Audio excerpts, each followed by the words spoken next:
when sometimes people will talk about how they just want to be a brand name and they want to be behind the scenes.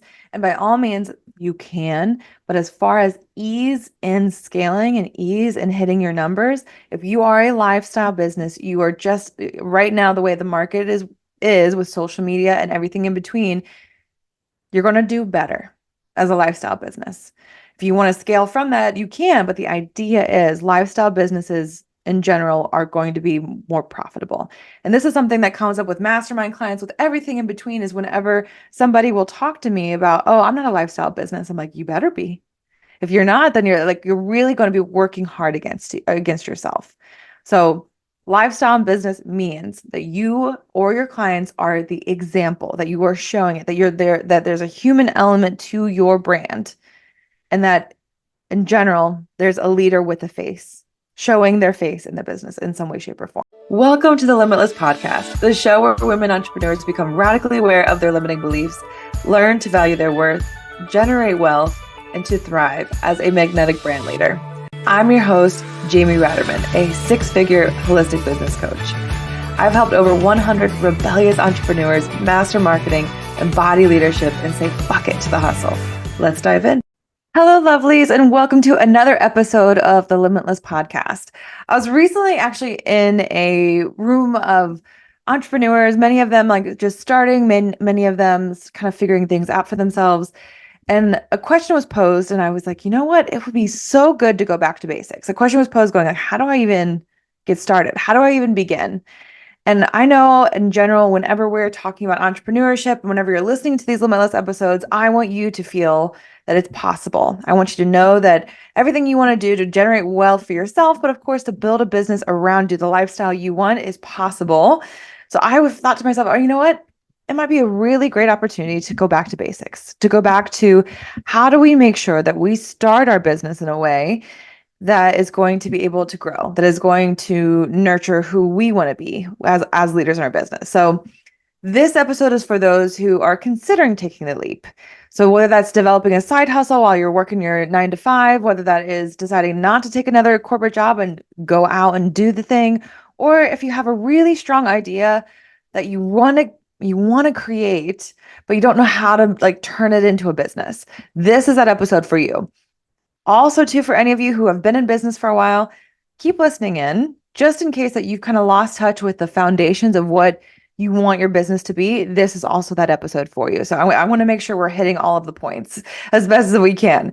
We talk a lot about growing a business on Limitless, but let's talk about how to launch a business based off of the problem you solve. So we're going to do what I would call a simple check-in. A lot of people like to talk about big old business plans. A lot of people like to talk about like having these huge reports ready to go. Ultimately, if you can answer these questions, you're going to have a good place to start. But I want to tell you too that whenever we're talking about business plans, all of the above, I want to lean and tell you that we're going to start from a foundation of strength, let's say. But ultimately, the actions you take are going to allow you to know if this is for you or this is not for you. So that's what I'm hoping to get across. So let's just do a check-in here. What is your idea? So one thing to note about people who come into entrepreneurship with an idea is that that's great. That's fantastic. So making sure that you can articulate it in a way that is going to, be exciting for somebody else. So this can start off feeling really simple. Like I want to create an app that helps people find recipes for certain macros. If you're counting your macros, I want to help new entrepreneurs to release people pleasing. So that can absolutely be a pitch. I want to be able to create gifts that last a lifetime for my clients, whatever it might be. The idea is that it's not just I do social media or I'm a nutritionist or that you're just kind of saying like what you do. You want to be able to lean into what is the idea? What would you like it to be? Now, within the same question is going, what are you particularly skilled at? Like this is like you want to, we're not just like saying, oh, I have a hobby and I like to do this thing. It's going, I have an idea. I'm particularly skilled at giving. So question is, what is your idea? What is this business idea that you have? And also, what are you particularly skilled at that you would also enjoy doing all the day long, aka you'd be willing to grow this idea into something that's true. So here's where I tell you that I think if you've listened to even a few episodes, you know that I have found myself to feel good, to grow as a person, to just love the ability to grow a business. And I feel like I didn't realize until a while ago, 7 years ago, that I was an entrepreneur at heart. Entrepreneurship, just like working in a corporate office, has its own things. It just depends on which one of them is going to bother you more, right? So with entrepreneurship, you are, at least at first, going to be the person who's the salesperson, who's the leader, who's the facilitator, who's the content creator. So understanding that, yes, when you're building the foundations of a business as an entrepreneur, you're ultimately going to hustle. And while I like to talk about on this podcast, we're doing this without the hustle. We want to be able to choose a healthy hustle, right? We want to choose a idea, a business that we'd be willing to maybe for a few months or maybe a couple of weekends out of the month if we to set a foundation so that once we're ready to grow it, it's not going to be too hard to do. So when I think I need to go into this because I do like to talk about doing this without the hustle. When I say without the hustle, I'm saying that it is not going to kind of leach all of your energy out of you. Burnout is not part of it because you want to make sure you're doing this in a way that is fulfilling to you, but also being able to pull back at some point where you're working 30 hours a week or less, or less. It's possible, but we really want to be able to stake our claim in what we're doing. So simple check-in of if you're ready to start your own business, start your own side hustle, build something around a really strong idea. What is your idea? Articulate it. And what are you particularly skilled at that you would enjoy to do all day and you'd be willing to grow? So those two questions are where we're beginning. Okay. So whenever you know your idea, we're gonna start to develop it even further. What are the problems or challenges that you're solving with this idea, with this business that you want to build? So in general, I want to encourage you to go back. I'll make sure to put in the show notes, revisit the ideal client episode. That is an important part of this. But I don't want you to filter yourself. Whenever you are deciding, okay, what is the problems that this particular business brand I'm trying to create? What is it solving? Write them all down. Think of every little detail. Think of every piece of, okay, they're going to have trouble with X, Y, and Z. So I want to go ahead and put this out as an example. If you are a trainer, if you are a fitness trainer, health and wellness, you are going to help people feel stronger in their body, lose weight, feel more organized at the gym, in general, know how best to eat, how better to sleep, in general, if they're how to feel better in their bodies, how to feel less doubt in the gym. Like I want you just to keep on writing them down. What is everything that your key area, your idea is going to address? Because ultimately, every single thing you buy, no matter if it's Tic Tacs or a gym or a computer or a service that you have, it is solving a problem. But in particular, it's probably solving many problems. So you want to make sure you know what that is. Once you have this list, I would say at the bare minimum, you should have 10 problems that this idea solves.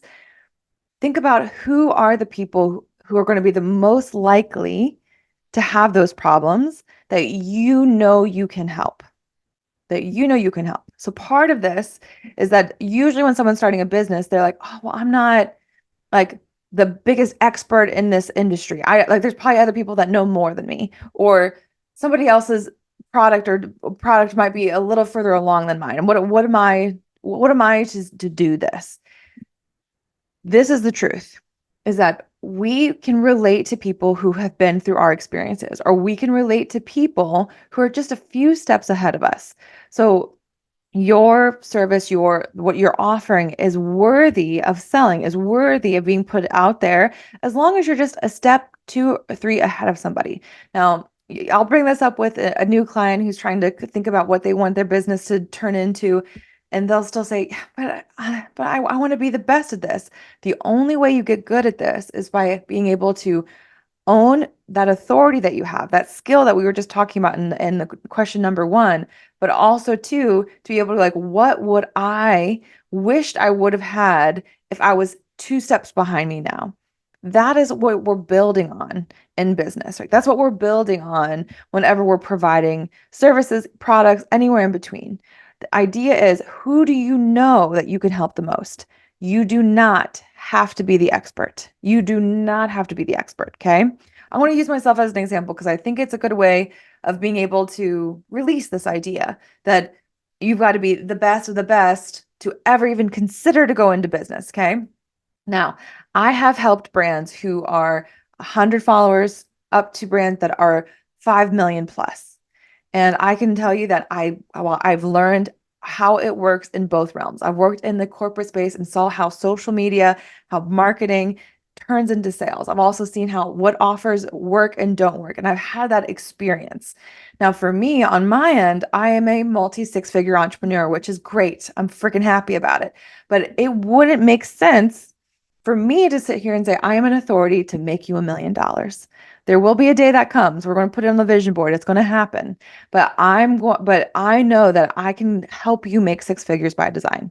So I'm going to say, I know I can help those people who haven't hit that six figures in revenue because one, I've done it and I have all of this experience within businesses that have as well. And also two, I've been doing this for a while, so I've also helped people do this as well. So think about whenever you're thinking, okay, who do I want to help? Think about the people who are two steps behind you in some way, shape, or form, two steps or more for that matter, and what you know you can help them with, what you know you can deliver in the way in which you conduct business. Okay. So the second question here, whenever you're deciding how do I start a business, what problems do you solve? And who are those people that have those problems that you can help the most? If you want to go an even deeper again into like who is my ideal client, who's my target audience, there's an episode for you. We'll make sure to put in the show notes so you can keep on listening. Now, we have our ideas, we're owning our authority and the problems that we solve for them. Third question here is, why are you uniquely driven to support them in this?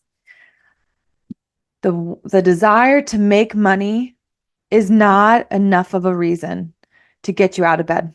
I know that sounds insane, but the desire to simply make money is not going to help you get the post out when you don't feel like it. It's not going to be able to be enough when someone is asking, "Oh, I was considering you or somebody else. Why should I choose you?" Because I want to make more money. Like it's not enough of a desire. It's not enough of a reason. So this is comes in two folds. One, own your credentials, own what you've done, own in general how much you've learned, how you have a unique experience within this problem that you're solving for these people, but also understand that your motivation needs to be a little bit deeper.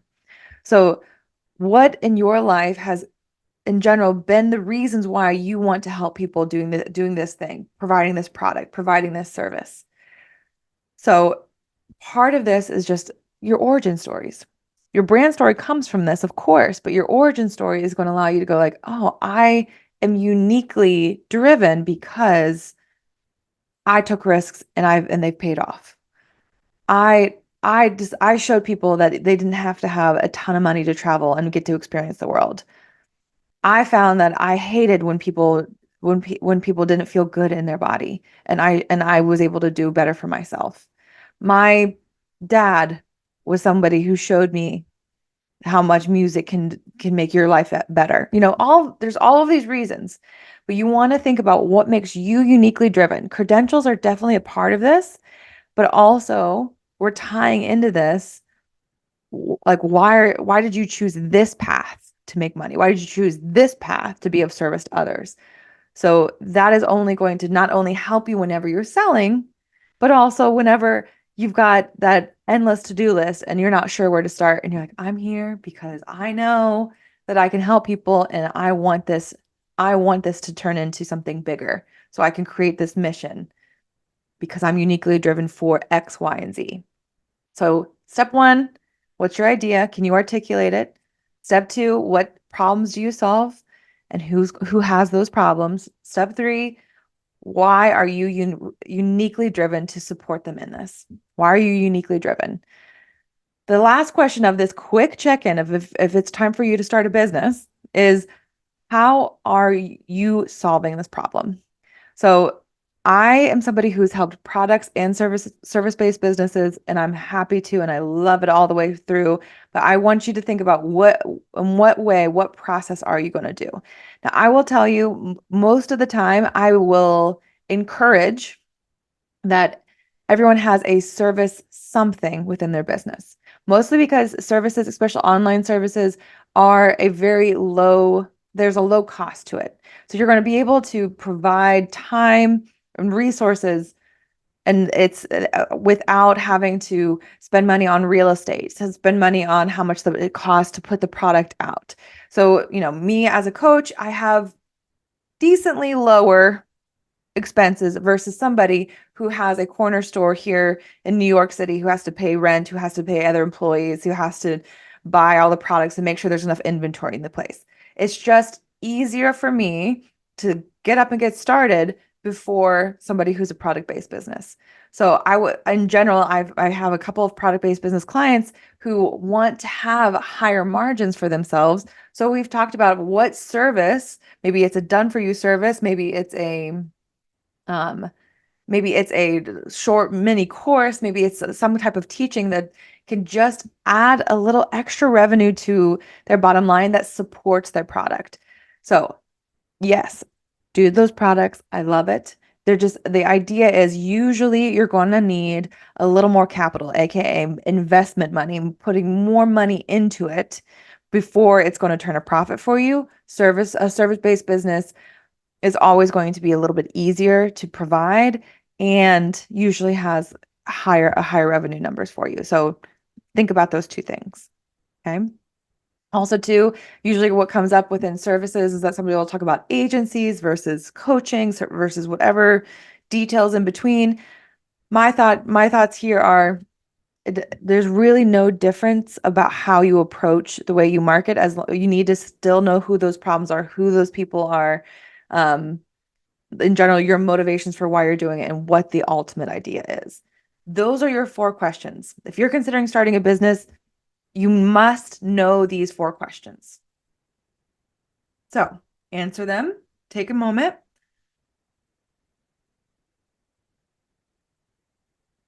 Now we've begun. Now we know what to do. Now we're off to the races. So whenever you start your business, this is a couple of the things I would want to encourage you to do. Like I said, start as a service-based business if you can. You can absolutely turn your service-based business into a product-based business after you've built enough revenue. I encourage it. I'm heavily encouraging of it, just because you're going to be able to turn into revenue much quicker than you would if it were a product. But I want to also encourage you to be a lifestyle business. Now, people usually are like, what does that mean? Is it B2C, B2B, both? Currently, in the way in which our business is working now, this is studies, this is data. Lifestyle businesses in general are more likely to profit than not. So what does that mean? To be a lifestyle business, it's showing yourself as the brand or the business that is what people want. So influencers are a big part of this, but also within that is the idea that you get to be a test case, you get to be the leader, you get to be the face. All of that is going to make your business profitability a lot higher. So when sometimes people will talk about how they just want to be a brand name and they want to be behind the scenes, and by all means you can, but as far as ease in scaling and ease in hitting your numbers, if you are a lifestyle business, you are just right now, the way the market is with social media and everything in between, you're going to do better as a lifestyle business. If you want to scale from that, you can, but the idea is lifestyle businesses in general are going to be more profitable. And this is something that comes up with mastermind clients, with everything in between, is whenever somebody will talk to me about, oh, I'm not a lifestyle business. I'm like, you better be. If you're not, then you're really going to be working hard against yourself. So lifestyle and business means that you or your clients are the example, that you are showing it, that you're there, that there's a human element to your brand, and that in general, there's a leader with a face, showing their face in the business in some way, shape, or form. Lifestyle can mean health and wellness, trainers, absolutely. People who have a recipe book, showing themselves, doing the recipes, what it feels like to have people eating their meals, everything in between. Yes, products and services, it doesn't matter. You're still a lifestyle business. You're showing how lifestyles are improved by following your practices as a service or using your products as a product-based brand. If you're in accounting, you're helping people with their money. If you can show what it looks like to feel secure in your money, to be able to live the life that you want, to be able to pay off when emergencies happen, if you can show that type of style in their business, in your services for your business, you're going to do better than somebody who's got a money name brand and sits behind the scenes and we don't see from them. So yes, accounting, lifestyle business coaching, candle making, Reiki healers, all of this lifestyle business. You get to show it. Again, happy to put into the show notes, but in general, in 2024 and in the past couple of years, lifestyle business have prospered more than any other style of business. So keep it in mind. So now we know what we're doing. We've got all of the things. You know the problems that you're solving. So now is the time to get a bit of market research, a little bit of market proof. The simplest way to do this is to build content. So to choose your platform and to create content around those two of the three of the problems that you listed for that ideal client. So what does this mean? I would say let's start with 7 pieces of content. So if you are somebody who is, thinking about which platform they should start on, the easiest place to start is LinkedIn. The easiest place to start is LinkedIn. Writing your words, content, copy, that stuff works so well over there. And it's really easy to write, drop. You can post as much as you'd like over there. And you're going to be able to show yourself as an authority pretty quickly and also be able to find partnerships, people who are going to help you as well as clients. The reason why I would say LinkedIn first is that if you aren't somebody who's ever created a piece of content before, easy way to start up. LinkedIn also has that profile element that you can put a website or even just booking a call with you, getting a landing page going. You're going to get more clicks in a LinkedIn profile than you would say Twitter, for Instagram, and truly for Instagram and for that matter. So if you decide that, like, okay, I'm going to share my solutions to these problems or ways they can identify that these problems are theirs, like if you love words, go over to LinkedIn, create 7 pieces of content. Let's make the big goal of like 30 pieces of content. Do this for a while. Put it out there for a month. Start to talk about your perspective on this key problem, your perspective on how to solve these problems.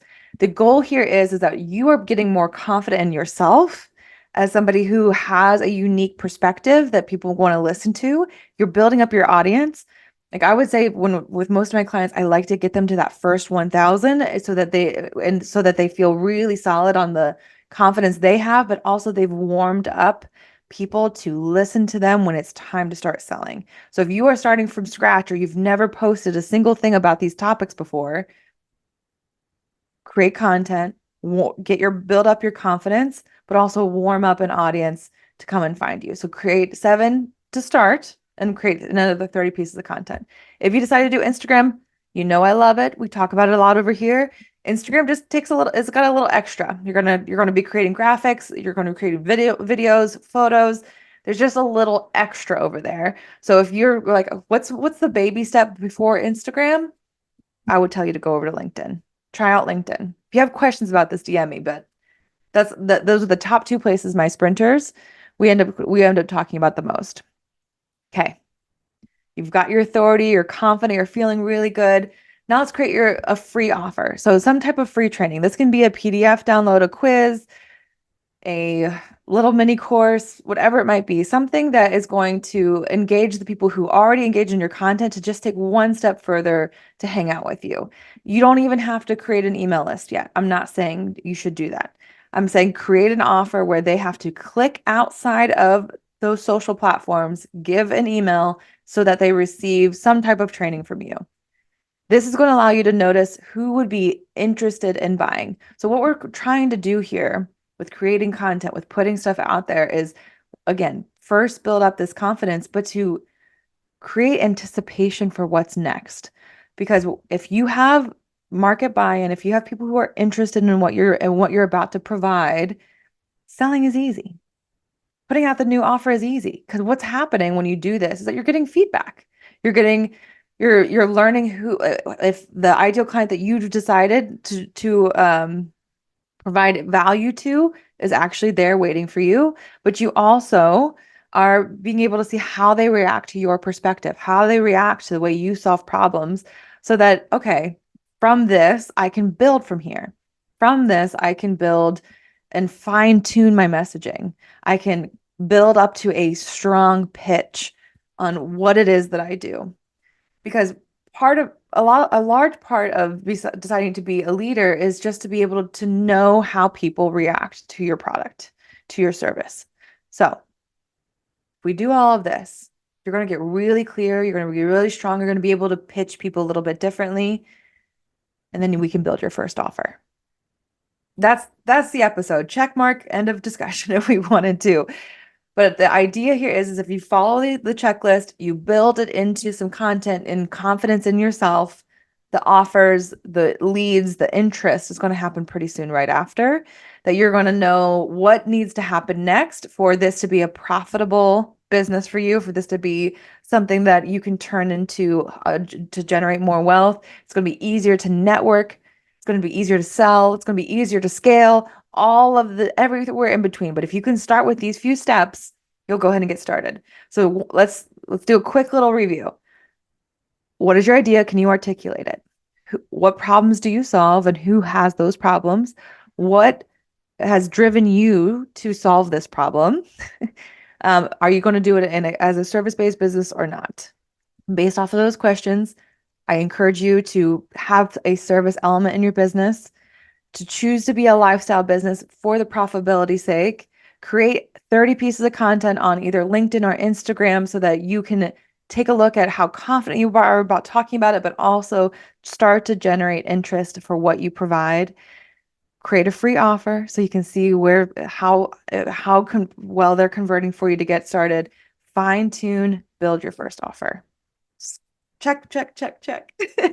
I know I ran through this. It was like a little mini boot camp, but I really want to impress upon you that getting this confidence, getting this like kind of sturdy foundation to begin is great. Now, if you, before you do these 30 pieces of content, get invited to a networking event or do these other things, I'm not saying don't go. I'm not saying like it has to be done in exactly this order, but I'm telling you that you'll just have a little more confidence. You'll have a little more sturdy ground to go off of.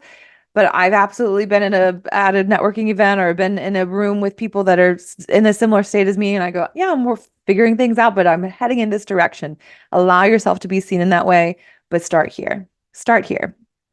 If you need a little more help with this, if you want to go a little bit deeper of like who that ideal client is, the problems that you solve, your brand story, I got something for you. So I have a mini course that is all about building out that 30 days of content. It's the three steps to 30 days content. It's completely free. I give you a workbook of building it out. I help you answer the questions so that you can articulate who you're helping and why you're helping. But in between that, what kind of categories you want to be known for. So for any of you that want to go out and start a business, please do it. Please try it, but start here. Until next time, live a little more limitless.